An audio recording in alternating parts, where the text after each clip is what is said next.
Akabalowoozo ka leero kagenda kuba kampimpi kubanga njala kukola mu Kigula Lugi. Naye before nga sinagenda kalowoozo ka leero, njagala buli muntu obeeko ogenda okuwandika ensonga ze ngenda obagamba olwaleero ate muzeetegereze bulungi nnyo. Bwe mmala ozeetegereza bulungi nnyo tulyoke tutegeere ensi nga bw'etambula kubanga saagala balwisa. Naye ndowooza nga sinagenda eyo wala nnyo njala sooka kuyisaawo bulango bwa bakama bange naddala obulango bwa struggle mbuyise obulungi nnyo.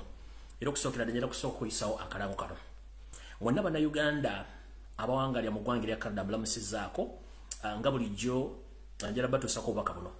Akakiiko aka National Unity Platform abakulembeze mwenna abawangalya mu ggwanga erya Canada bwepona bannayuganda mwenna abaagala okufuna omukisa okugenda okukyalako mu Canada n'okwetaba mu mukolo ogutegekeddwa First Lady waffe Babi Itungo Kyagulanyi n'agendayo okukyalayo baguyise the International Summit on Gender-Based Violence 2022 ng'omukolo guno ogenda kubeera mu Canada. Tugenda kubanga omukyalo ono First Lady akyalayo era yagenda okubeera main speaker. Omukolo guno gugenda kubeera ngenda kuza omwezi 3 n'omwezi ogwokuna omwezi ogwa September mu mwaka 2022. Gugenda kubeera mu Panamonte Boutique and Convention Center 220 Humberline Drive gugenda okubeera era n'ekirala gugenda kubeera ndoza ekifo ekirala ekyokubiri oba mulina okubanga musinkana bakiyita Etobicoke Toronto on M9 V5Y4 Canada gugenda okubeerayo. Ne bakugitegeeza nti nno omuntu yenna eyandyetayagaze okwetaba mu conference eno tabamiruka omukyala omukulembeze gwanga gyagenda okubanga gyakyalamu kijja kwetagisa okubanga ofuna information eno entuufu eri bweti. It is an international summit on ending gender-based violence. The First Lady Babi Itungo Kyagulanyi is the guest of honor. More details WhatsApp Doreen on +16 4792 90340 or Madame Adrien on 707 366 9727. Register through our website info at register info at torospiley.org. Registration fee is $300 Canadian. Event will be on 3rd up to 14th September 2022 in Toronto, Canada. So namutegedde bulungi. Bakugenda nti omuntu yenna yeetaaze okwetaba mu mukolo guno ogw'omukyala omukulembeze gwagenda okubanga aliko nga gugenda kuba gubeesinze ku butabanguko obuli wakati w'abakyala era ng'omugenyi omukulu ajja kubeera omukyala Kyagulanyi Babi Itungo. Naye nga abaneetaba mu mukolo guno abaneetaaze okugenda okubanga mwetaba mu mukolo guno nga muva mu nsi zonna ez'enjawulo nga muli bannayuganda mujja kuba mwetaaga okwogerako n'omukyala gwe bayita Doreen Kajumba ku nnamba ye ey'obwannannyini eri ku mutimbagano gwa WhatsApp ng'eriko akasalaba 169729090 oba omuntu omulala gwe bayita Doreen ku ssimu ye eya 0703 oba ya 070 366972 osooka okubanga okola ki nga weeja sitalinga okubanga ogenda ku mukolo guno ogunaabaayo mu ggwanga erya Canada mu mwezi ogwa September.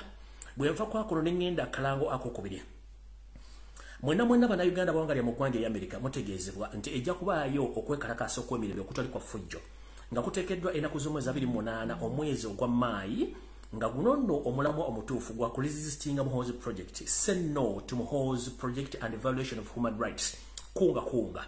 Venue ejja kubeera Westin Waltham MS70 30 Drive Waltham. Essaawa zijja kubeera 2 oba saa zijja kubeera ssaawa 8 okutuuka ku ssaawa 1 ey'akawungeezi.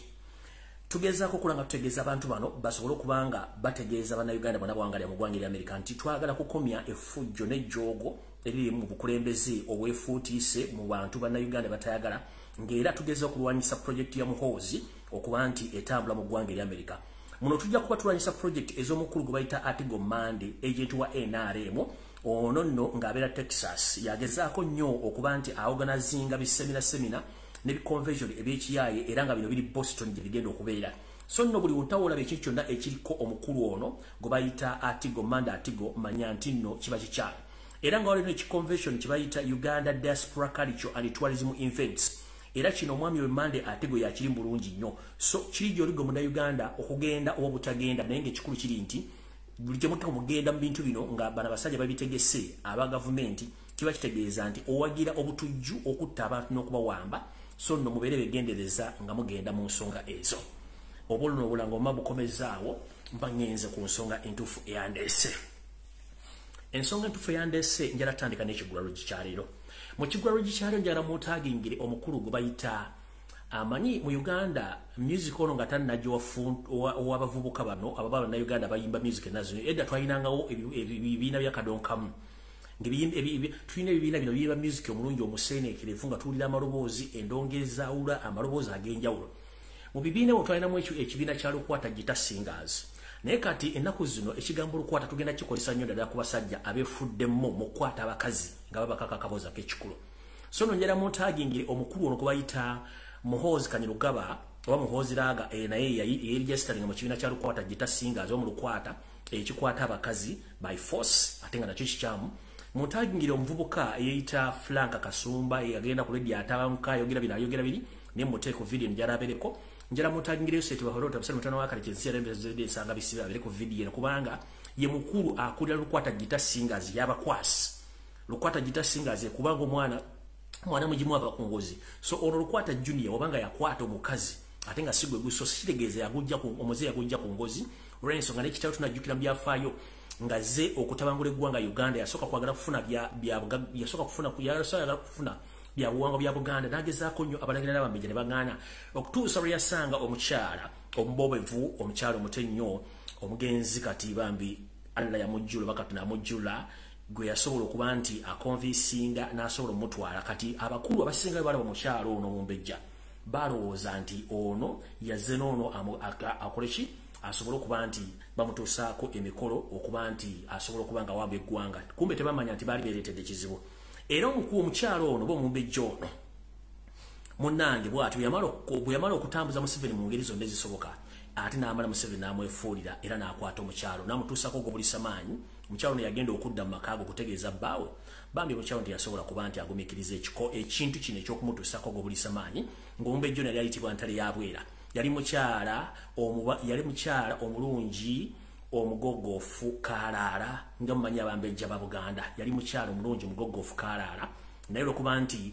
Yoseti Babulota tabusira omukulu wa Lukwata Gita Singers era amaze omutuusako ogobulisa maanyi mukyala ono bambi teyasobola kukigumiikiriza ne yijja mu budde so yembeera mwannyinaze Shimba Kalungi gyalimu essaawa ziro nti eno famire ya Lukwata Gita Singers ekulirwa Yoseti Babulota tabusira mutano wa Kalejezi era muzeyizedde omuze gw'okukwata abakazi era n'abagiwagira bonna bawulira bw'owuliramu oli Frank Kasumba naye mukwasi w'abakazi mukazi w'abakazi Fuge kugamize ate njala tegeeza bannayuganda nga sinagina mu kigulalo gi njala mutegeere bulungi nnyo nti nze abanyarwanda b'ennwanisa ke kabinja kano akali mu gavumenti akaaga okutwala eggwanga lyaffe si banyarwanda bonna endowooza y'abantu bano abamu mu gavumenti ndowooza nfu nnyo eri abanyarwanda bategeera okusinga kano akabinja k'abanyampi eno Lukwata Gita Singers family ne Lukwata eri wabweru wa gavumenti abatulooza nti bagezi nnyo eno Lukwata Gita Singers ffe gitulwanyisa eri abanyarwanda bategeera nnyo n'okusinga Museveni n'okuba nti ono yayiika Windows yensonga lwaki bo emirimu gyabwe gya kukwata bukwasi so Lukwata Senior Yoseti Babulota tabasira mutano wa Kalekezi njala bere ku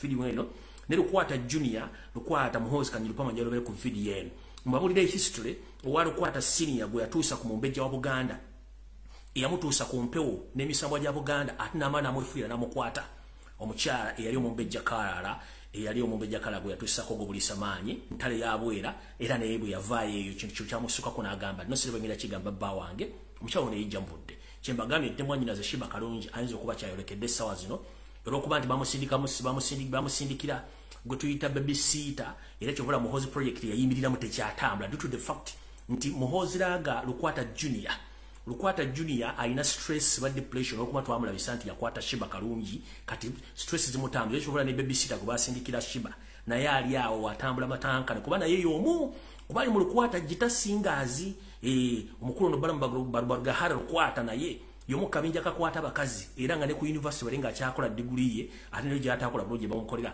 bwe yayitanga abawala mukolera coursework mu nyumba ze yaberanga mu isadize zentinde eyo era ne yakwatanga abawala aba university ogwo nabagamba njaguza nya government ngewedde kuba musibe oyo ne ali mu lukwata family lukwata kati mulaba nga babysitter gwe batala okusindikira Shiba mukumbe ku mubutayogera mati toyogera sirika nga naye ali mu lukwata family nga junior oli lukwata junior Mhozi Kanyirugaba waali then ne lukwata senior nga byo batudde mu gwanga then wewunya abaana bafawo kibagenda okufacinga kigenda kubeera kibinyo so lukwata family njagala bere kuno Janet Kemba bazijalo bere kuno Muhozi lukwata senior njagala bere kuno ne junior njagala ko Audrey Kulabogo oboseza tunde biwowo by'abana Uganda njagala bere kuno kufi mwenna mbagala ko in fact banyero zimwe naba umuzidwa mbagala kuno nina amawulire gammwe nga sinatandika alright ebadde brief ngenda genda ku kigulaluji era mbala musizaako mwenna banyumira akanyumira kona ak'ekigulaluji mujibala ko gyemutuusako engalo kansulenti buli bulungi mwe bale kukola mubale kobedda musagala balwisa njera kuyita mu bwangu nga abakyala baloga bajja baabwe kubanga takulwisaamu oba omutwalira omusajja alright kansulenti lukwata family etuuso kuli lukwata senior Museveni nsi yaleeta ne lukwata junior Muhozi Kanyirugaba ekigulaluji kya leero njala kitandika bwete abantu bangi mubadde mukobere bigenda maaso okulonda bikimugamba nti ate okulonda tetukujja kusobola okusonda ne tukukimanyi bulungi nnyo njala bategeeza mu Uganda tulaba ebintu bingi nnyo nono yo seeri tibahabula tabasira mutano wakati jinsi yaleta mzizide nsanga bisibiro kwata sinya tiyava mu bango genda mu nsiko yagenda anyize abana Uganda tebananyiga nze in fact n'okulonda njagala kugende maaso to participate mu kulonda kino kijja kuleetera abana Uganda okunyiga kubanga Museveni yamanya value y'okulonda at that time yali tekyalina mugaso bana Uganda tebanamanya nti okulonda tekulinda value balina kumala participating mu buli elections bamanye nti wakyali option ya kulonda ati eyo avenue yavaawo y'okulonda kati tugenda maanyi ga buliisa maanyi ye situation jenjagala so buli ali mbesime nzo okulonda ko omolobo wenale muwangu de I don't care njagala abantu banyikire ekintu nti okulonda ko kyalina value whereby ndi bana ba enale baba bayika windows they don't know what they are doing right now but yandi bagati wandi kole ekintu okulumya omuntu n'owunzika ng'oyambe muyambe ekkiriza so lukwata family okulonda ko muteeka tujja kubeeramu mpaka ku last feche twagala kunyikiza abantu kumanya nti okulonda ko kyalina mugaso in that process era twagala mulimu akasengejja ke mutamanyi ke kaluwa nabagamba bwe tutandika struggle twali ba bloggers bangi ekyo nekiteeka wali nabagamba twali tutandika struggle mwalimu abantu bangi banyakigwanyizi nga nabo bazidde mu kino betuyita bansanga bisibe basanga maze okusiba omugugungo gutaddalo bagende bagunyakulawo kati twali twangala katonda atulaga bulungi jjo tusooke tumanye ani yani kati gye tulaga mumanyi bulungi nnyo ono gwendiringa naye yani akasengejja kakyasengejje enkenku tukyasengejje enkenku obadde omanya abantu botambula mu struggle bebani kati obategedde kyembadde njagala okutegeeza nti Kyagulanyi okulemera mu kalulu okulemera mu kalulu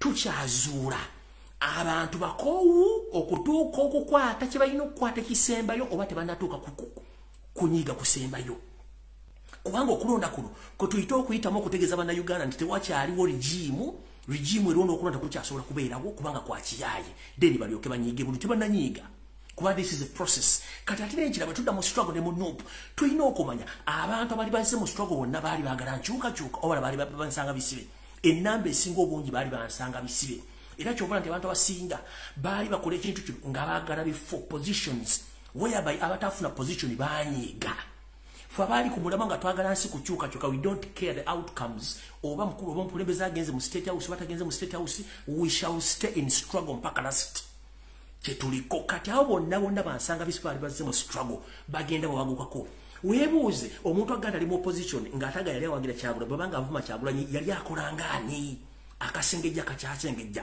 babuloga kati balumba Kyagulanyi nga baga baali ba struggle bakolera ani ekyo nakyo kibuuza akasengejja kakyasengejja bannabyabufuzi abaali balowooza nti balina Kyagulanyi essaazi ne bali luddawa akasengejja kakyasengejja ekitegera abantu abaali bazze nga baga twagala nkyukakyuka essaazi ne bali luddawa akasengejja kakyasengejja ba MP be twalonda batuufu oba akasengejja kano kakyasengejja ebintu bingi nnyo omanyani gw'otambula naye others bw'otamanya gw'otambula naye basobola okukuba busu n'olwoka otegera nti busu aluma ng'omaze okulonda ekintu kyo ne bakikubako kubanga amalindirizi gaali mangi nnyo nebaza Katonda okuba nti ekintu kino kitulaze era kyo kyatambulira ku mulama gwe gumu okyatulaga enkwezenge n'enseekeze ziri mu nuupu n'ezibadde mu opposition okuzitegeera tuzitekere bulungi nnyo nkyali ku kiggula lujje njagala buli muntu yenna gyetegereze bulungi ebigenda maaso mbagambye akalulu kano tujja kukabeeramu mpaka ng'abantu bategedde nti tulina okuba nti tugenda maaso n'okumanyisa abantu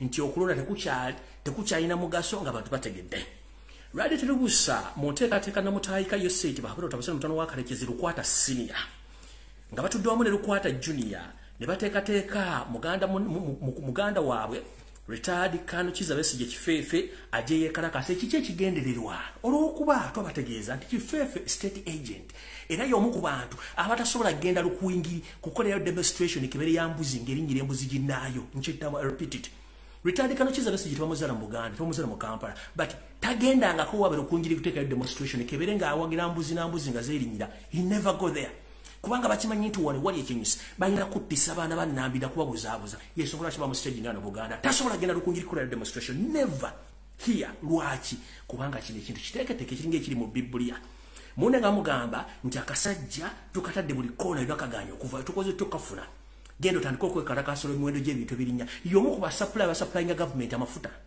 n'emmere n'ebyokulwanyisa yekalakaasa ki byalinnye leero yekalakaasiza olw'okuba nti Kyagulanyi bamutadde mu anje muvuma egaani bamutadde mu anje bigaani ne basalawo baleeta ono atandika okwekalakaasa mbu tension y'abantu baabuuka ddala sebo n'omulamuzi okusaba obukadde 3 kyadde kiteeketeeke nga Museveni yekiteeseteese ne state ye twakitegedde bulungi nnyo okutwala eruzira n'abantu ba state agent bomugenda muyimba nakyo twakitegedde kyali kipange missionary nti bano baagala kudde Robert Kyagulanyi sentamu mbu bakomyewo mulambo bakomyewo Besigye mbu ajje taking over ng'akozesa advantage ey'emiwendo gy'ebintu egirinnye no Kyagulanyi gwe muwalampa yakamala emyaka 2 n'ekitundu mu byobufuzi ebituufu omusajja gomugamba nti ali mu position ng'ate batula ne bakola statement ezifaanagana ne Museveni amaze by'obufuzi emyaka almost Museveni gy'abezo by'obufuzi kubanga ali political commissioner atamanyi waita political commissioner ye designer eby'obufuzi enale mu kwetambulira n'olwaliro divide and rule blackmail Besigye yagikulembera kati njagadde kibategeeza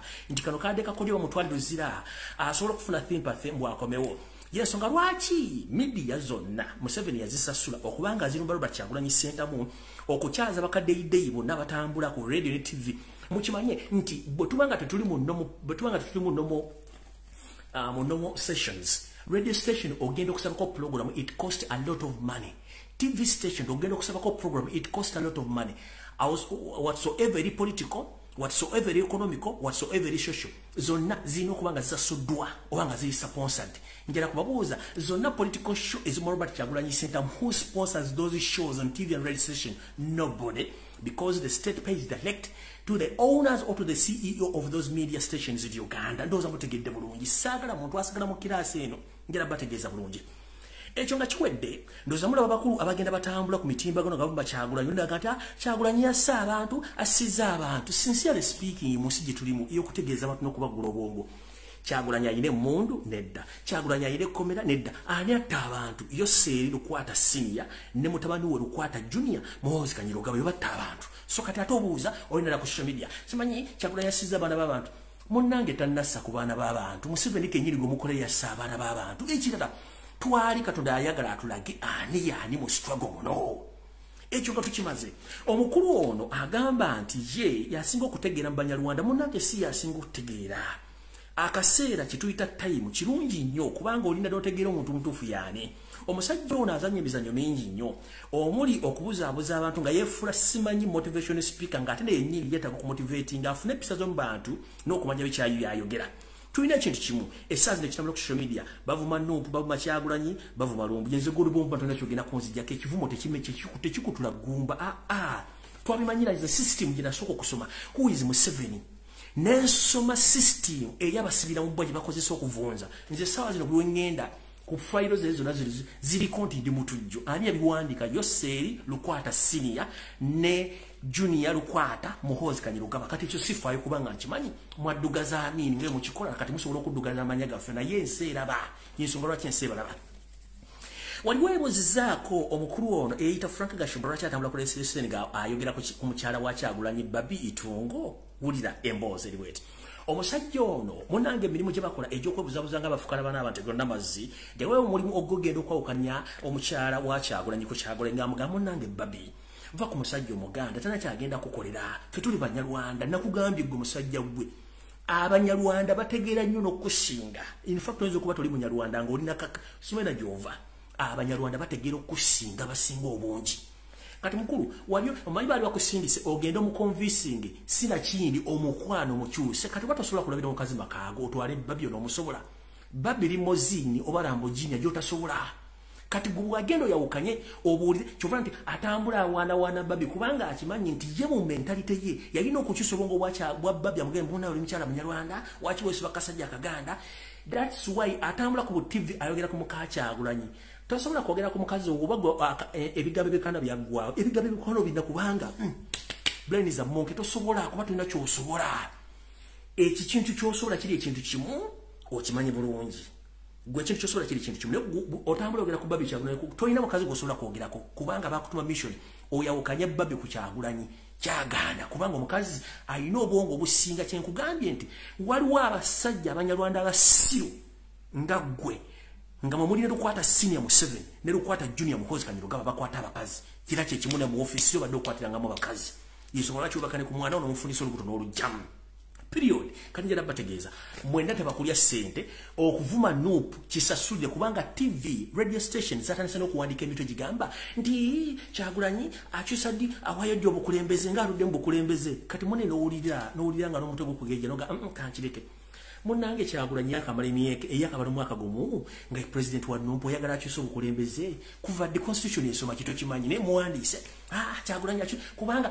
kyekyo basasula media okuteeka amawulire amafumba bantu okuvuma Robert Kyagulanyi sentamu n'okuteeka abantu ku mikutu okuvuma Robert Kyagulanyi n'okumwono n'erinnya ekyo tukimanyire twakigumira tukimanyi bulungi nnyo yesobola kimusasula okukola ebintu bino mu opposition mukole buli kimu ekisoboka naye mulimba obuyinza buli mu bantu the moment muna Uganda nasigala mu mbeera embi temuna kimugenda kukola so mwina akalwako omolo simanyi ludda no it is the mission of Museveni those are his old tactics blackmail divide and rule assassination and kidnap byebintu byamayi yasobola right now bigenda maaso so blackmail eyo doctor jofuna mu assassination ne blackmail tekyakola kuffe we are immune ne bonoleta bande batuvuma omala biseera mukulu ekyo tuli immune toyita kyogenda kukola kubanga bono balesi bawedde yogenda kuleeta ani bona tubategedde ekikwero gikyale by the way kikomyawo mwewale kiwuliriza kati information entuufu etandise tegeeza muno nti mukulu atumbudde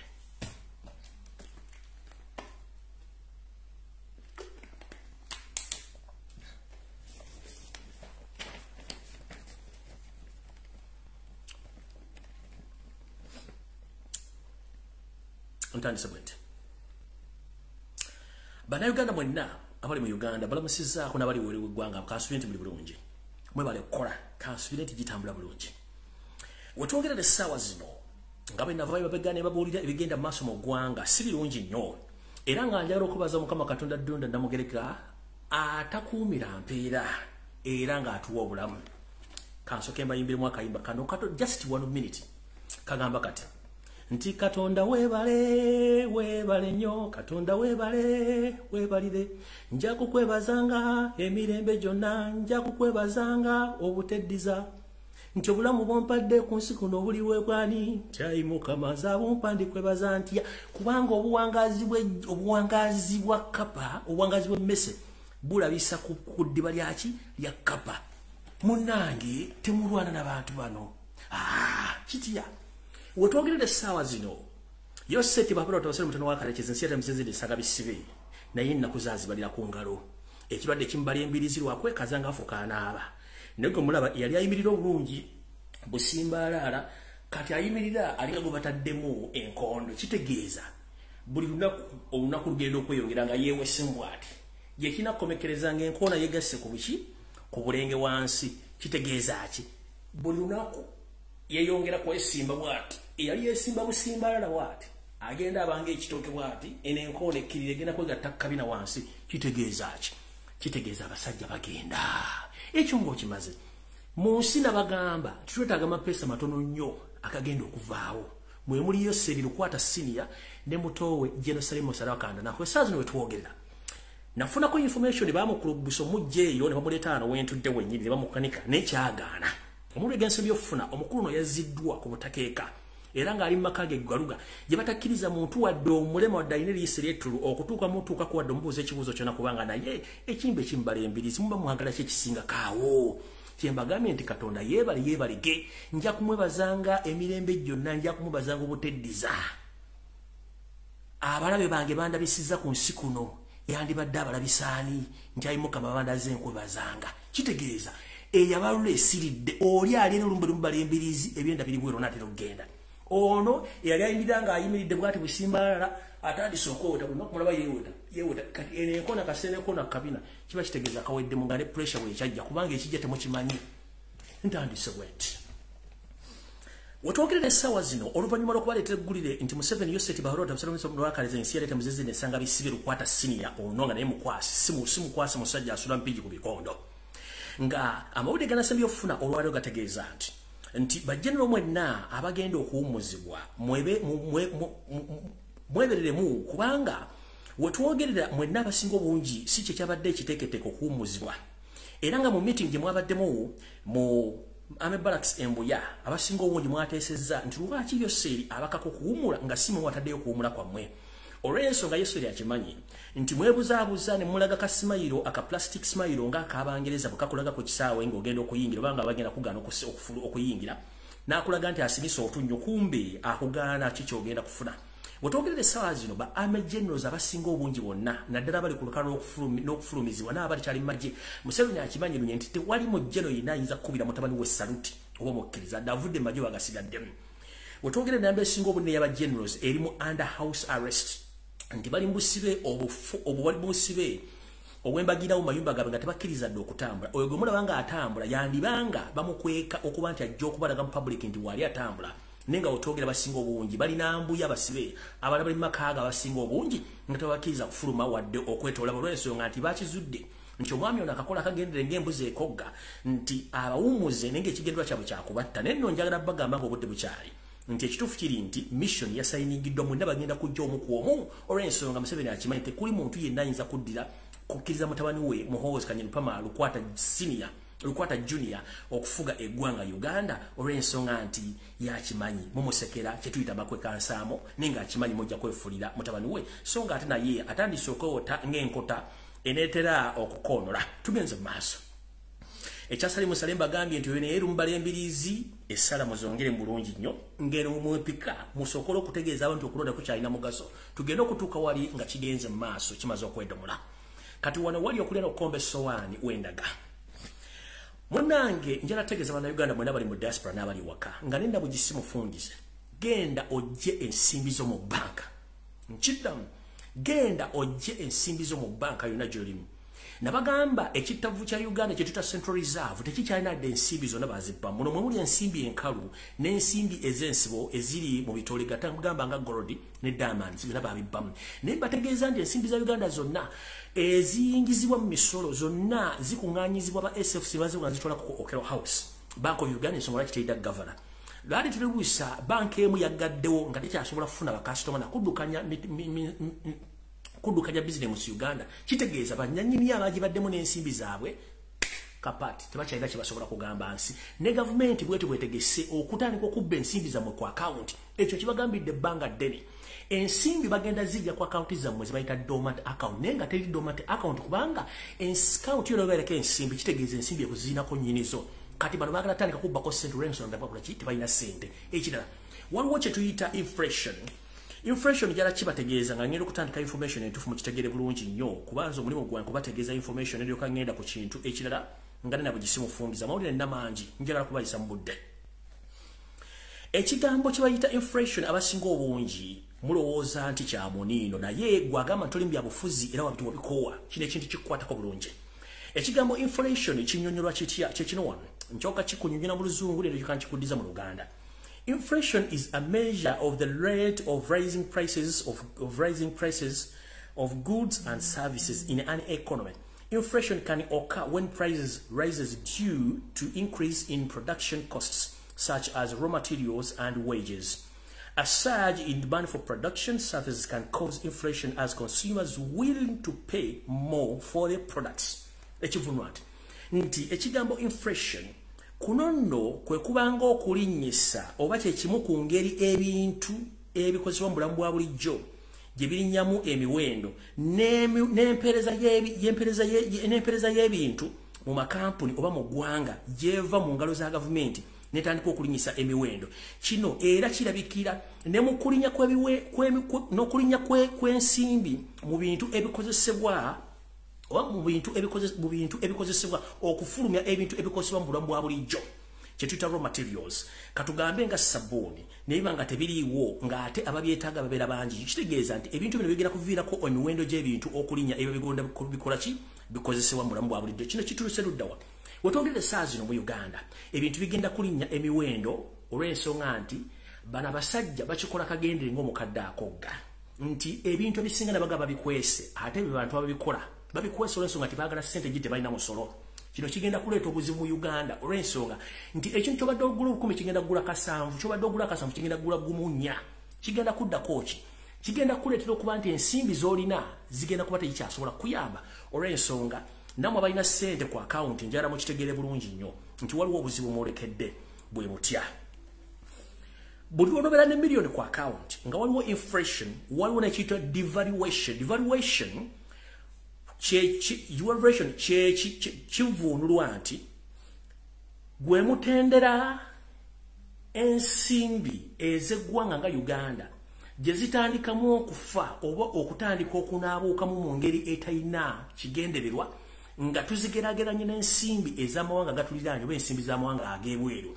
Nga wetwogerera essaawa zino kino kyeyolekedde ku miwendo gy'ensimbi egiri katale naddala mu forex bureaus nti dola oba ensimbi za dola ziri waggulu nnyo okusinziira ku ssente za Uganda. Ssente z'e Kenya ziri waggulu nnyo okusinziira ku ssente za Uganda. Ssente z'e Rwanda ziri waggulu nnyo okusinziira ku ssente. Kitegeeza nti ensimbi ezaffe zitandise okupunguuka. Naye nga kino kivudde ku ki? Kivudde nti eggwanga Uganda tetukyasobola ku exportinga bintu tukole ki? Tufune exchange okufuna dola kubanga bw'obanga tulina ebintu bibiri tulina kye tuyita export and imports. Imports tuba tuyingiza ebintu okuva mu bweru w'eggwanga tuguze tututteyo ssente zaffe. Export tuba tutunda ebintu obweru w'eggwanga nga tuyingiza ssente engwira okuyingira mu ggwanga. Exports mu Uganda tezikyaliwo nga kati exports eziriwo be baana abawola bagenda mu Saudi Arabia oba mu Dubai okukola. Imports eziriwo in fact zeesala ebitundu 75 ku buli 100 bannayuganda bakyayingiza byamaguzi mu Uganda olw'ensonga tebakyasobola competing na business egenda mu maaso mu Uganda. Kitegeeza ensimbi z'olina ku akawunti n'ebintu by'ogenda okukola okusinziira ku miwendo gy'ebintu ebiriwo kigenda kuleetera obuzibu n'ensimbi zo kye tuyita devaluation. Kitegeeza nti gwe alina ssente ku akawunti ngenda kusaba oba ozina ku akawunti oba tozina ku akawunti kwata ssente zo ozigulemu ekintu ekiyitibwa tangible asset, ekintu ekikwatibwako oba ekirabibwako nga in future oba gye bujja katono kijja kusobola okuvamu ensimbi zo zokitaddemu dano zireka ku akawunti kubanga bw'ozireka ku akawunti possibility ez'okuzibbako weziri possibility ez'okuba nti ensimbi zino bwe zinanaabuka gye zongera okunaabuka kiba kitegeeza ssente zo ziri ku akawunti zijja kuba tezikyalina mugaso nga badde alina akakadde kabadde kasobola okugula ekintu nga kikwetaagisa akadde akala okwongera kugula ekintu kitegeeza ssente zo ziba tezikyalina mugaso. Kitegeeza nti obadde ogula omutwalo ng'obadde okwata omutwalo n'ogulamu omugaati gye bujja kona nga amaze okusoma budget omugaati gubajja guba gugula emitwalo 2 kyekitutegeeza in simple terms y'ekintu kino. So mbeere beegendereza nnyo nkudda mu Uganda kwata ssente zo z'olina ozigulemu ekintu ekikalu ky'osobola okuddamu n'otunda thereafter n'ofuna ensimbi zo nga tezifuna buzibu bwonna mu kunaabuka mu kitegedde bulungi nnyo. So bwe munaleka ensimbi zammwe ku akawunti za banka zigenda kuggalawo. That's the fact bwe tulagenda banyonyola bulungi nnyo. Awo saagala baluyisaawo kangende ku kyandeeso bulungi. Economy nga wele sawa zino eri matankane ngere empale ya Yoseti Babrota abasale mutano wakali jensera ita muzezide nsanga bisibe ukwata senior.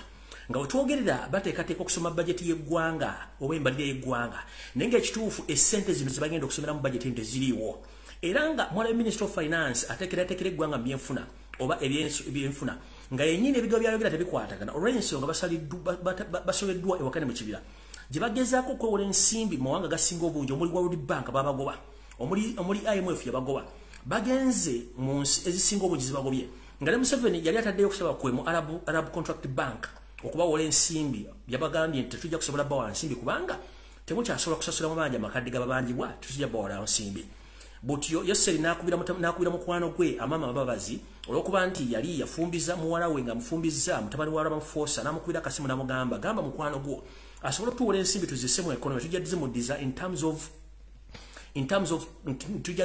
terms of tangible assets nga mulichi Museveni yadagambye amama ababazi agenda agambe Ramaphosa omukulembeze wa South Africa nti bawole ensimbi osobola okudukanya economy mu return baweemu ettaka basobola okubinako ebintu ebisobola okuzza ensimbi zaabwe Mukulu Ramaphosa yagambye Yoseti Bahulota Museveni mutono wa Kaleke ogunywanga n'ogufujja naffe ne economy yaffe munnange byebala bikutuka tetusobola kukwata nsimbi zikuwa kubanga n'ekisookera ddala naawe kennyini okimanyi bulungi nnyo nti oli mu lusuubo teri akutegeera bulungi tugwe mukulembeze w'eggwanga n'olw'ensonga tugenda kuwa ssente noonya gy'onojja ssente kati yonna gy'adde asuubira ssente teri nsimbi zonna zigenda muweebwa awe nkugambira nti tulina fronts nyingi ze tugenda osuulamu gavumenti eno esooka twagala abantu babeere mu kalulu n'omuzibe ategere nti akawunti kakyalina mugaso ekyo tukiguse twagala tukube mu 7 economy yeegwe already tuli ku 70% egenda kugwa eyo front yokusatu front yokuna twagala tumanye baani abatubaddemu era baani abatufa bakudiringa nabo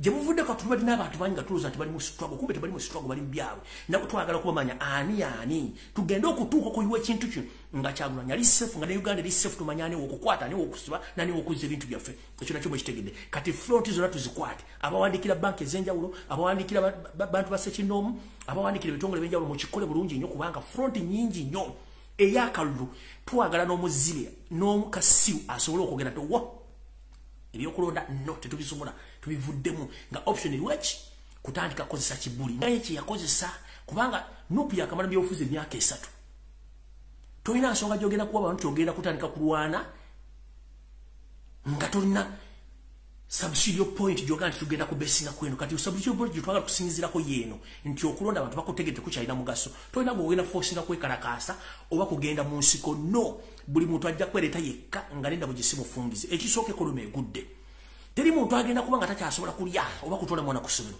agenda tagenda kukwekalakaasa oba tagenda genda mu nsiko teri muntu asobola kuba nga takyasobola kugulawo dduuka nga kapito waagudde omugenda tagenda kujja twabagamba nti ebintu ebigira basanga nga bibaleeta poliisi nga tewali gubakubidde essimu ye situation kye tugendamu ekyo tubadde tunoonya olwedde nti mmwe kennyini mujja kwetta nga teri abayise mukitegedde bulungi hope everyone is copying this information so no awo tugenze maaso kati muwulirize bulungi mulyoke mutegeere nti yabalula esiridde ku lwokusatu olwa wiiki eno yennyini gye tulimu ku ssaawa nnya zennyini ez'okumakya mu state house e Nakasero wabaddeyo olukuŋŋaana wa meeting eyabano ngekulembeddwamu Yoseti Bahulota Tasula mutano wa Kaleke nsiyaleeta muzezedde ensanga bisibe lukwata senior muno nno mwabaddemu ne lukwata junior Muhoozi Kanyirupama mwabaddemu Obdek Lwabogo omusezi atunda ebiwowoolo ne mukyala mama assassin Janet Kemba bazibadde mu meeting lwiki bateesezza mugenda kuwulira mugenda kulowooza nti ensi bweri si bweri ate ng'ekituufu si bweri munnange bino omuti abasinga okubatya olw'ensonga Yoseri emberengene bwetulika aba omutima gumwewuuba ng'essaawa zino ez'ekide n'amanya nti yamwalula esiridde tutandise tutyo bano bonna omuli lukwata senior lukwata junior Obdek Lwabogo omusezi ne mama assassin bakkiriziganyiza lunye ngenda obukole bukkiriziganya bugenda okugaba n'omusota nti ffenna tufunye ekyenkanye ne bakkiriza nti bajjenozi bonna abatawagira nteekateeka yakuleeta Muhoozi Laaga lukwata Gita Singers junior mu power bagenda kuba bakolebwako nga nabagisimufungize bonna battibwe ngira bwe twongerera essaawa zino Yoseti Bahulota Tasula mutano wa Kaleke nsiyaleeta lukwata senior yakkiriziganyiza ne banne nti abantu bano bagibwewo ngira bwe twogera bwe bagamba recently nti bajje n'abasinga obungi bagenda kukwatibwa wekiri bali mu hand house arrest omuntu gw'ensooka obba confirm by information General Katumba Wamala ali mu makaage ag'okubiri bamukwatira era nga musibe takirizibwa kufuluma ne bwana bazze mu public ajja kuba nga aliko surveillance monte zimutambulirako naye njagala babikira nga obudde bukyali nga nabo gisimufungize kitalo nnyo ddala General Katumba Wamala nakuwoninga emyaka 2 mabega ne kutegeeza sero binyiike mu nsuuya yabe bannayuganda wagaana nkimanyi obadde n'omukyalo Munyarwanda ensi gwe tamanyi naye nkigala kuga nti by this week ewedde gye tutandika eno okutandikwa yaayo omukyalo ono omukyalo gwe olina Omunyarwanda yakuwa obutwa ku weekend eno ku Saturday night bw'oba wakanavaayo otegeeza ensi ku lw'omukaaga oluwedde omukyalo ono yakuwa obutwa era nga tebagenda kukiza fuluma ggwanga wadde okubaako kyoyogera olw'ensonga twakuwoninga n'ogaana Muchitege nti Katumba Amala under house arrest. Nyore he was poisoned by his second wife, the Rwanda Origin, who was on mission to finish General Katumba Amala. So whoever is asking where's General Katumba Amala and other generals, they're under house arrest on orders of Yosei Tibaburo Tapsura, the son of Karekezi, Lukwata Senior, and Lukwata Junior Mohoz Kanyirugaba, who are busy torturing and killing Ugandans, innocent Ugandans. So General Katumba Amala obutua officially bamu mukuru omukaaga ngabako so mukyalo munyarwanda eyali ali makage okubanga yamumaliriza. So bwanaba avudde Katumba muyambe nasobola ofumibwe, it's up to him naye ngekisooka kyo kyawedde oyawedde tulinda bulinzi Katonda kyana abasazeewo oba mususu batamusuusa agambulabako gegamba tuyenze maaso. Mu lukungana n'olwokusatatu lwennyini ku ssaawa nnyezi okumakya munange omuvubuka ono Odrek Rwabogo omusiufu alinga ekyangwe ekimaze emyaka 2 mu vvu yayimiridde busimbalaala n'atandika okugamba n'agamba kitaawe amuzaalira omukyana amugamba nti nze nganze omuntu ngenda kuteesa bweti yateeseza bwati muwulize bulungi. Rwabogo yagambye Museveni nti engeri gye tusabye ensimbi mu banka esinga obungi batumba ensimbi kiki tugenda okukola olwaleero kitegeeza tulina kubanga tukwata mu nsawo okubanga tutuyimizawo economy naye nga ate n'ensawo tetulina se tugenda kukola ki.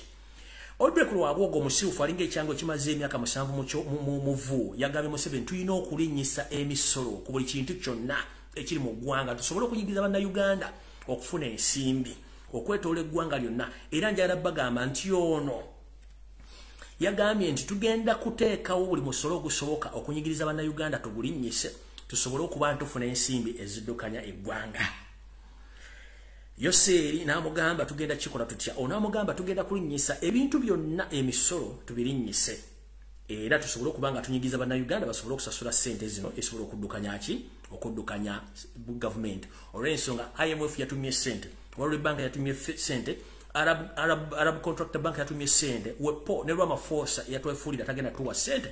Kitegeeza tetulina tugenda kujja ssente oyo watu yayogedde.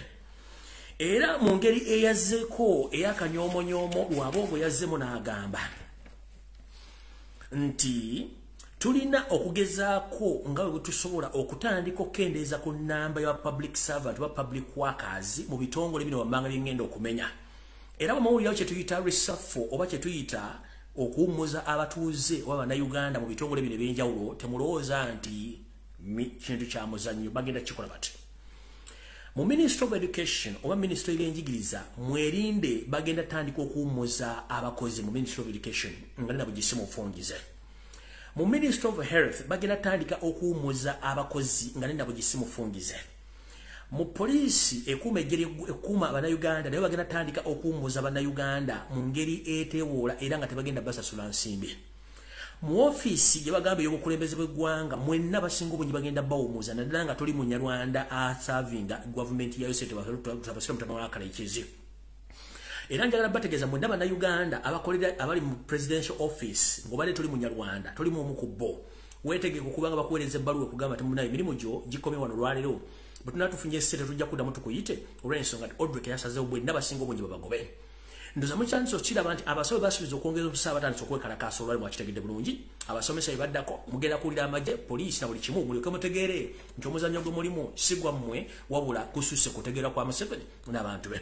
Tugenze mu maaso nga bwe nabategeezezza nti bannayuganda mwenna mujje ssente zammwe mu banka muzigulemu tangible assets ndowooza mukikole ng'obudde bukyali bwe kinaabagaana obbategeera mu mutwe gwammwe mujjako mutegedde nti yabalula esiridde. Bwe bamalira okusomera budget mu mwezi ogw'omukaaga wawuyi kyesoko ey'okubiri mugenda kuwulira kye bayita omuziki nkiddamu. Bwe bamalira okusomera budget mu mwezi ogw'omukaaga mugenda kuwulira kye bayita omuziki.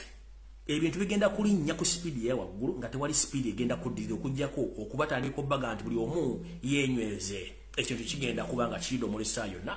Olw'ensonga nti ebintu gye bakoma okulinnya ebbeeyi omuntu wa bulijjo alina okukwata mu nsawo okufuna ebintu bino bwe batasoboka kiba kitegeeza nti yabalula ejja kuba esiridde. Odrek Rwabogo yagenze mu maaso n'agamba bw'ati nti tugenda kusooka okulinnyisa amafuta ng'obudde bukyali nnyo. N'agamba bw'ati even if it cost 10,000 Ugandan shillings per litre it doesn't matter because himself and the first family they can afford to buy fuel and they can control their families, but let Uganda suffer so that we get money to run this government. Yagambi bwati yagambye nti ekigendo sookerwa kwe kulinnyisa ebbeeyi y'amafuta mu Uganda n'ebikiina bakyetaagisa ng'ebbeeyi y'amafuta egula mutwalo liita kikolebwe olw'ensonga nti bo ng'akabinja akalala basobola okuba nga bakyagula amafuta ku ssente zino newagala omutwalo olw'ensonga nti ssente bazirina naye wejjukira nti omuntu ono ayogera ebigambo bino si munnayuganda. Ekyokubiri ye amafuta gaanywa tapaakinga ku share oba ku toto ogula amafuta gonna amafuta banywa ga gavumenti ensimbi z'omumusolo gwanywako.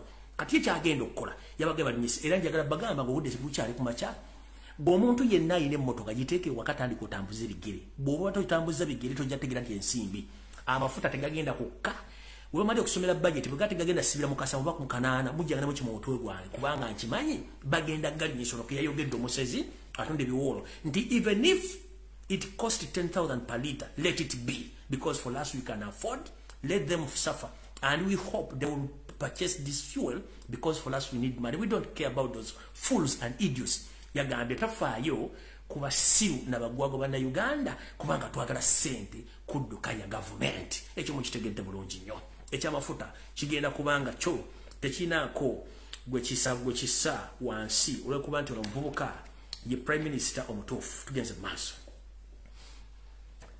mala okunywa ku lwendo lw'amazzi.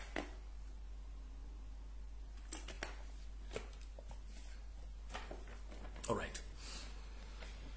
Yevudde katunumbadde muuli omukyala gwe bayita namwandu w'omugenzi alonda Nyikirima.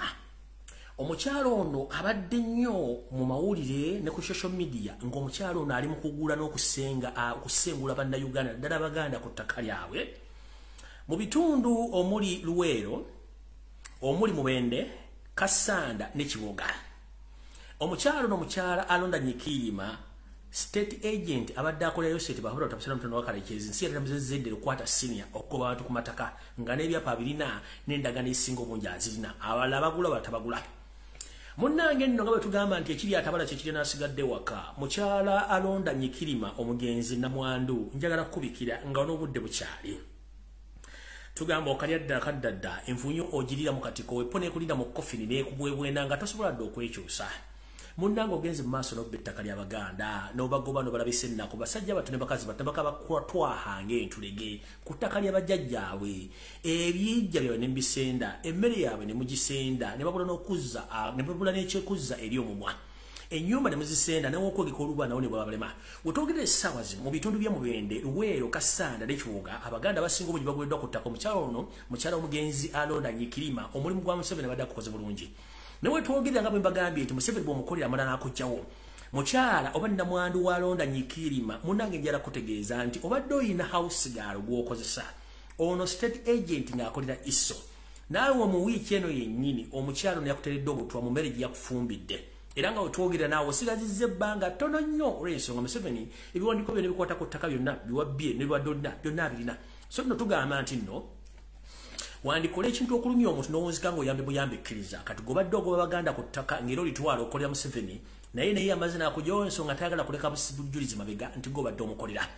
Na kino ekyolekedde mu kukyala kw'omukulu ayitibwa Sejjusa David bwe yakyaddeko mu State House Entebbe anyweko neyo state baabula otabasire mutano wakati ensi yatata muzezedde sanga bisibira okukwata senior. Bwe yatuuseeyo ono ng'amubuuza naye ensi ng'etusobedde era lwaki ebintu bitambula bwe biti. Namugamba nze nno ndaba twandibadde tukola ekintu kino kimu ne tuddiza obuyimba abantu bano. Yoseri yamugambye mukulu teweewunzika era teweesiruwaza ng'afuka anaaba. Nze gavumenti bwevaako oba neegwa kitegeeza gwasooka mu kkooti bajja kukusiba. N'amujjukiza nti gundi David Sejjusa tinyefunza. Gw'omu ku bantu ICC beeyagala era nze nkyakukuumye so tonneepankirako kunjogera ebigambo wano mafuukuule olw'ensonga nti nze nkukuumye wano. Watta abantu mu Luweero notta abantu mu Northern Uganda during Koni n'emukula gye wayokera bannayuganda mu bikonteyina bya Lwere n'obakumako obulole bwokya egyo emisango gyonna ensi yagimanya era oli mu ICC bakulinze. Nze kulinako obuvunaanyizibwa wano era nze nkukuumye wano singa oli mu ICC so yogera mpola ng'okimanyi nti emisango ogirina. Wano mwetegereza bajjana mwenna Museveni bye yakozesa okutta abantu kyekintu kyagenda obbagamba okubazza mu layini mbumuwagire mutabani we bajjana mwenna mukitegeere nti Museveni kyagenda okukozesa ng'akimanyi nti yabalagira nga mugende mutte ng'abakwasizza nti alina wagenda obbafunira. So ndowooza mukitegedde bulungi nnyo njagala mukitegedde bulungi nnyo nti ensi gye mulimu yo si ntuufu tulina abantu abakyamu. kati wano we wali okulya n'okkomba essowaani.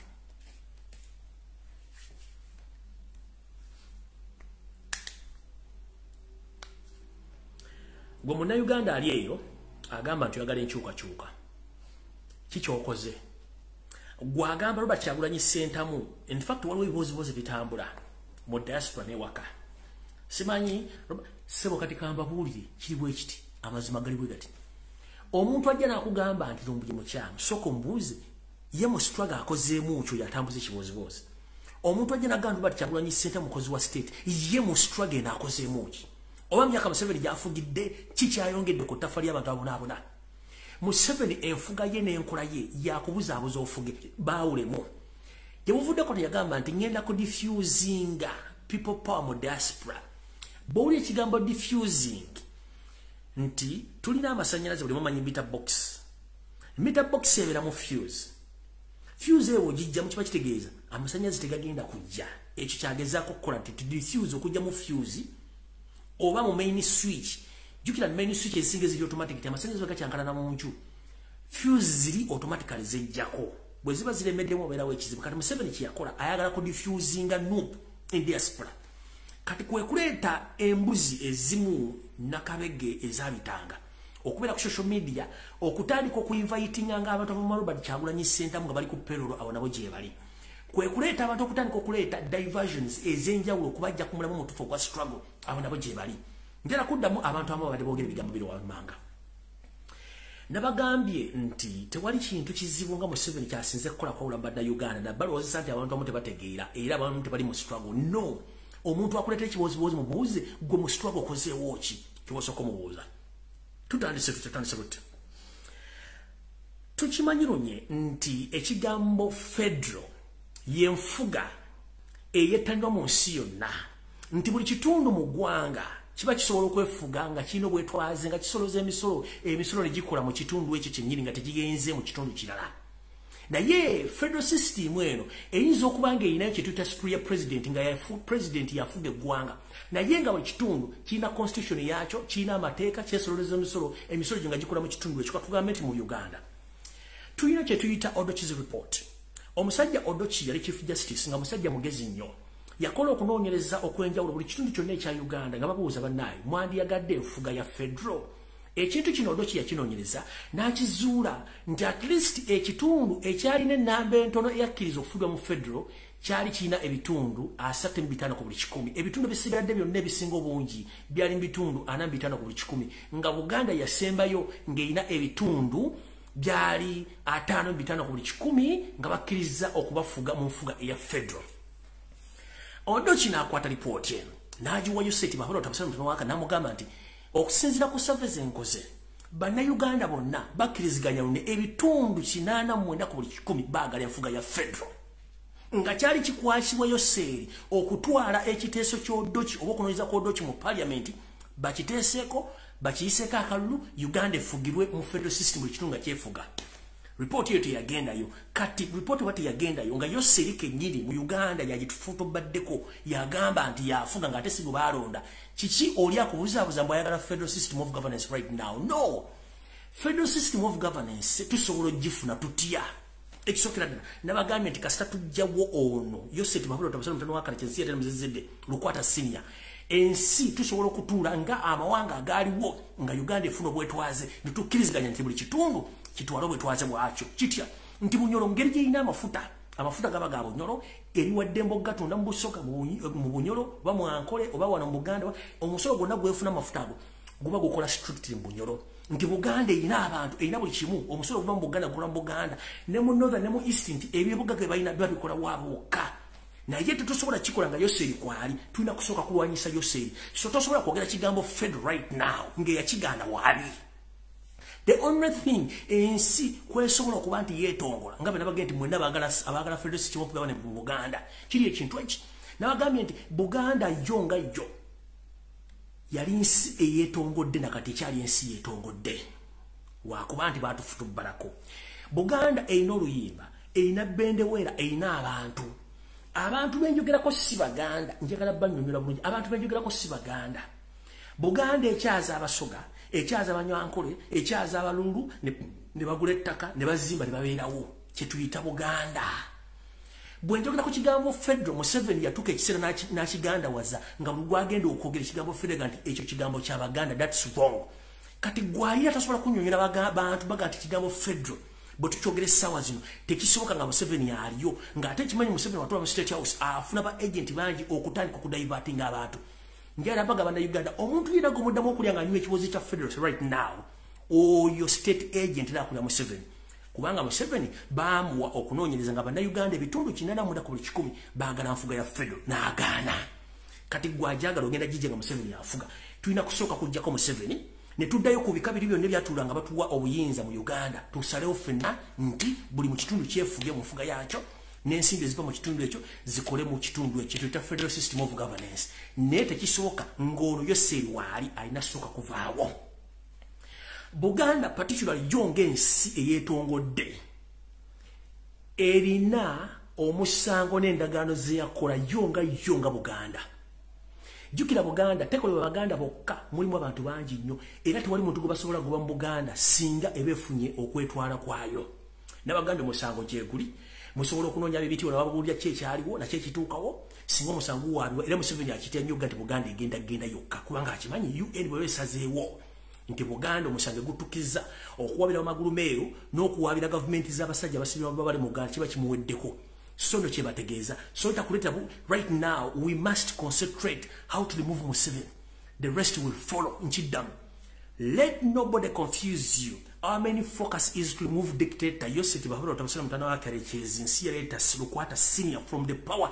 The rest will come automatically because we are Ugandans. But we shouldn't not forget that Museveni has a lot of agents who are keeping on dividing people. So we had a common enemy, that is Museveni. Let nobody deceive you right now that we are looking for federal system of government. No. Our number one enemy is Yosef. Let us first join our hands to fight Museveni, then others will follow. Tebakuya sent. And which was the federal or agent one Museveni. Fena focus here ya Museveni. Ngera babuza. Butubanga twagala Uganda ekyuke. Lwaki kyagulanya akuteyi kaseno kujja ko Museveni ate mu musika abatayi. Adema bega. Ubu yagala chenye. Washagulanya akutenga sigusike sadi. Chagulanya akuto omutwe kwata omukono omulala kwata ekisambi omulala mujimu engati omulala mujimu ndawe yatumutwale. Na yate omusajja akuto omutwe ate mukutte pale mu kisika mukolirani. Mukolirani. Nzijane kwa level netegeza abantu. Alino dakunze no vumo okolirani. Good information chidi wa abantu daily basis tusobola kubanga you can't manage. Okitegera kubanga you are not politicians. You are just idlers who are on social media just confusing people. You should tell people the information which is taking place in the country right now because Ugandans are suffering. You know, federal is nothing about Ugandans. Our one enemy is Museveni. The moment we remove Museveni, everything will come to an end. That is an error. Much take the Burundi. Emakuya sent. Much take it. Ekizibu cha Museveni si federal sani.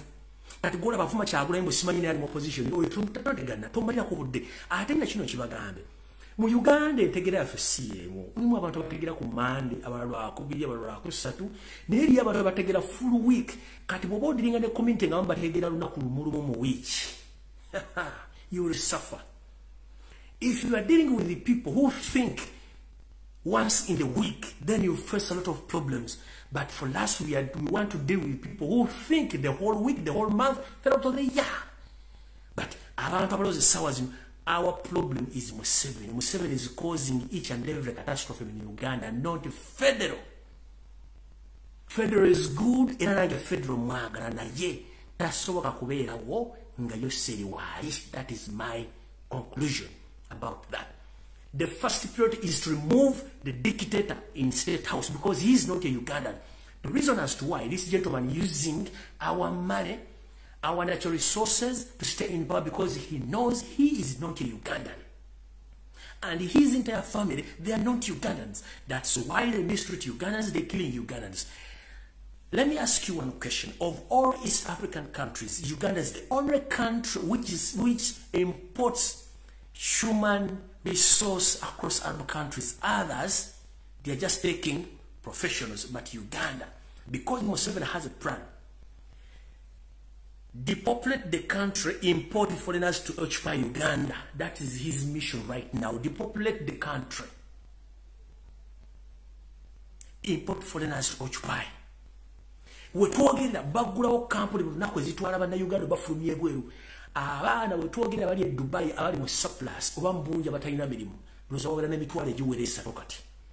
N'emitwalo esatu gisobola okukola mu ekonomi ya Uganda mukimanyi. The moment bana basajja okunoba okusobola gwe basoma mu fu. Tebakimanyi nti ensi bwe beeyina ennamba y'abantu bangi.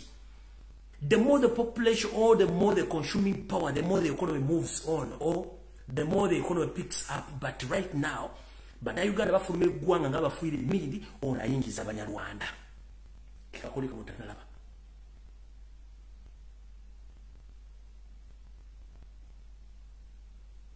Our number one enemy is Museveni. No, this is Frank Kasabuni. No, Lukwata. No. No, the Massaja Mivres Mibani. No, those are not our enemies. That one is the Sishayomba Kubanga Mamani. Virus, Museveni. Those are nothing. They are nothing to Uganda. Uganda is bigger than we. Uganda is bigger than anybody. But our main target is Museveni. The rest of the people are sorting in abo. Kubanga as a customer Museveni avako. Which much about you? Bano mwana bajja kwesetinga. Omusujja bukuba kuluma. Tebakubanga okumutwe. Oba tebakujja kulwala. Bakuwaddagala lolinywa nerijjamu obuuka buli bonna ne buvaamu n'obulala otikanda kino bwekiri toyomba na muntu yenna simanyi ngashumba simanyi basajja bevule simanyi onali balabaloga obwo bugina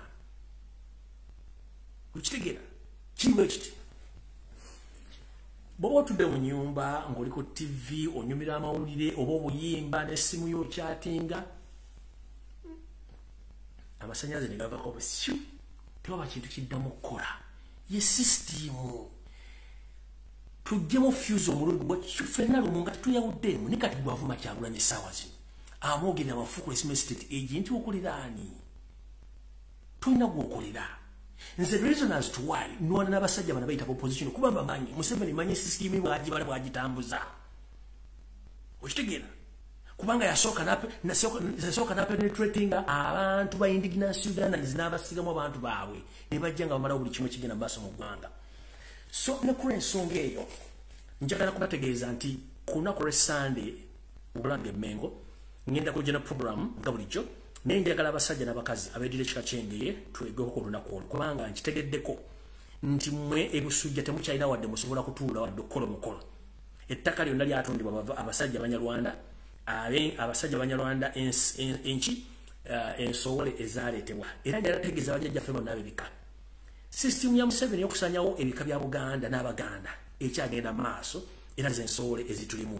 Njagala balowoozesa era mbategeeze nti musituke mutuke bulungi amaaso ga mu bulungi. Ensi Uganda nnene ku ffe.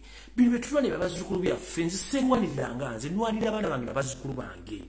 Nze nsobola okweriisa nsobola okwenywesa naye abaana abazzukulu tugenda balekawa.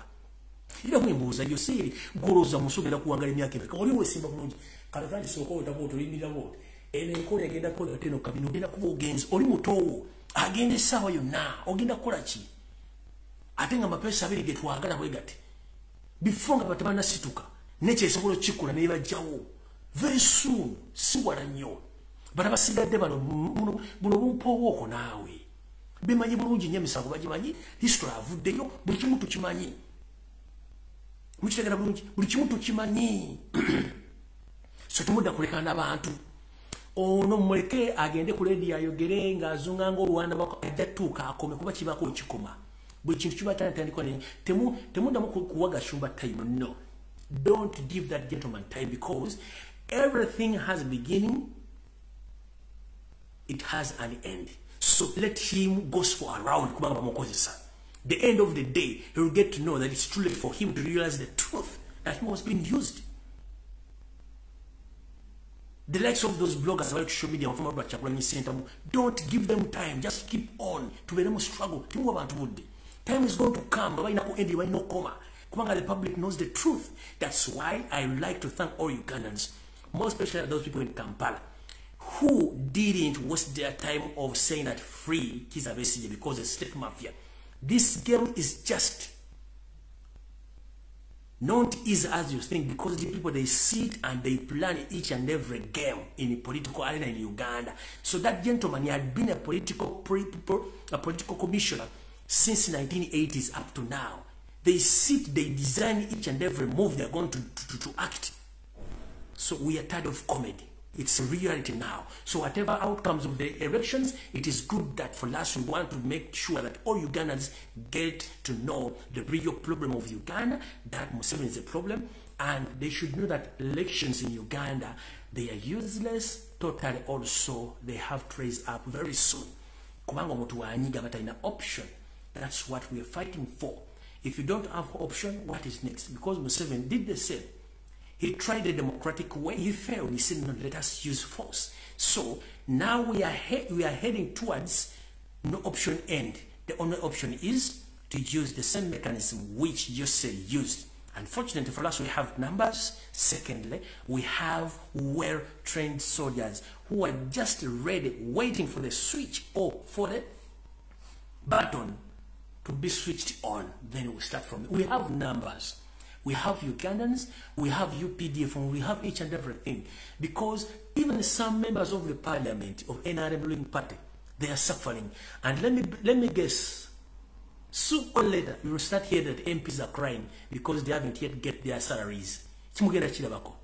But temugenda kuddamu kola kusanirya muntu mu Uganda. Kino kituyambako nti n'abali mu NRM tugula maduka gegamu, do you copy?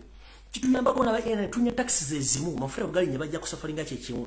Kijja tuyambako ndi property rate balinnya n'aba NRM musasula. Do we copy? We are suffering the same, but with different ideologies, with different colors. But time is going to come, we come together, and the Chimara government is very soon.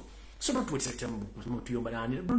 Awo mpwachi mu Christ situine ebintu binene nnyo etwetaaga kutegeeza eggwanga.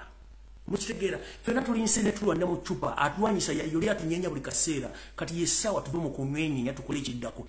Bano mbaleka aboogera ku TV kubanga basasuddwa ate gwe balina okuloga omulimu. Teri mulalu asobola kukwata jinja kuba mutu kutali miyembe. Okujjako ng'ate alete ekikyamu ekirala bakuba muti guliko miyembe. If you are nothing, nobody can talk about you. Let me tell you, if you are nothing, nobody can talk about you. Previously, we had a lot of political parties in Uganda, including DP, JMA, CP, FDC.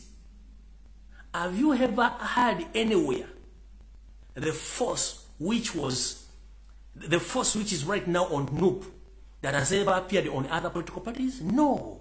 Because this is a separate entity and different entity with different ideas.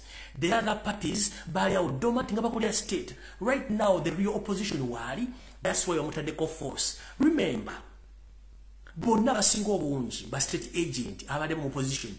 Right now, they are LDCs, ministers and ambassadors. Other than payroll, Bafuna said, I can ask one question here. Since Muntu retired from UPDF, one would come serving a mortgage, but they are the same people. But when about this, we don't know about Uganda. So please, to concentrate on changing Kujako 7, we may feel this money and use this bogus. Because although to report here, Mugamba about 98% Bagara federal, which it was Museveni to sign and take the bill to the what? The parliament. Parliament is discussing. I say, until we need carefully. Yashigana, Katako Gambo, Fenomoga Mumonsichi, when I saw Jako, you go for the federal jobs automatically. Tutula Butuze, Viatura, Naviteka Wanga, Njaha, Mwamonotani, Mutuale Federal. Almost in Namu Federal, Federal, Mako Chino Koranga, sent as soon as Boganda, as even Boganda again and Bosoga, as even Soga Tezigenda, Northern Uganda, as even Northern Tezigenda, you said as Northern Uganda is also than the Sunday Uganda, Zikore, you Tejivayo. Said as almost East one of Musoga, very Makasolo, because between minerals out, said as Korao, Vumit Zazao, Ganama take Agari Musoga, Sigari Uganda, Agari Uganda, Sigari Mubala, Agari Bujo Sigari, Tulumunga, Inama take Agafuge to chair. Echenafeche tuagara nemu seno erikolo kwata senior erikolo kwata junior, it can't happen okujonga tumazo bajawo by force, and soon force is going to be applied. I'm telling you, soon force is going to be applied. Don't be diverted by these social media bloggers who are said by Museveni. No, don't be fooled. Soon soon or later, force is going to be applied. Hope everyone is coping. Because Museveni, he did the same. He followed all the democratic procedures. He failed at last. He said that us go and use force. It's the same way as we're approaching right now. Twagala kulaga public okulonda kuno bane mu kitegedde bulungi tekulina makulu nti ye. Tukuparticipate nze abantu bategedde nti ye kyekidda kutolina okubira firimbi muntu ajja kwetabuka.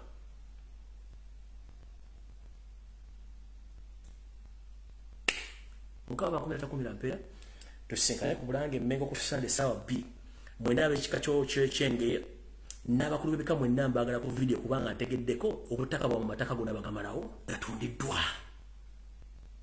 Mukaba nkomire tusikana nako.